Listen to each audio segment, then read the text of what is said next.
Last week we saw the start of a market correction, and this week we're seeing more downside after a weak jobs number. Stephanie, is this move warranted?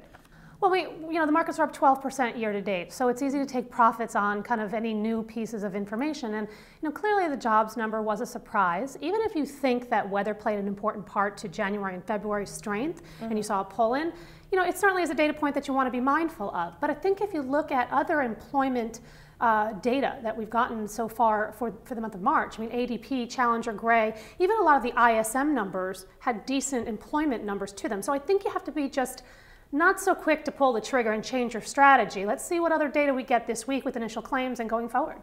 So maybe not be too bearish today, but you can take some profits. What names would you take profits in here? Well, actually, sectors? So we took profits a couple of weeks ago and we went to 13% cash. So actually starting last week, we started buying on the extreme moves. We went underweight energy, and I think that's probably the right call, just given that there's a lot of Iran premium into oil prices. So that's a group where we definitely did take profits, Schlumberger, for example, ConocoPhillips, and that was a couple of weeks ago. And now we're actually looking to add. We bought Ensco last week, bought Devon last week. We'll stay underweight energy, but I think, if you look at financials, you look at industrials, still like that group. And I think if oil does come down, consumer discretionary, consumer staples actually look attractive. And so we've been buying Ralph Lauren, Kraft, and Coke. So a lot of stuff to kind of nibble at on the weakness. So you're still interested in the industrials, even though it's an early cycle play. Yeah. And they're getting hit a little more. Yeah, industrials, it's hard, right? Because it's this global growth is slowing. So,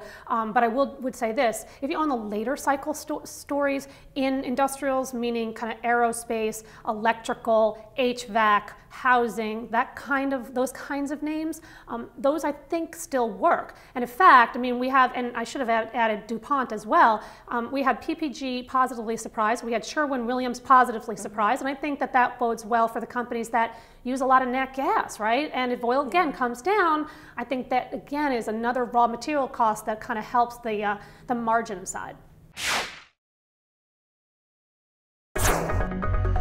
This market is stock pickers market. Stocks have rallied this year. We're coming into a Monday where we're going to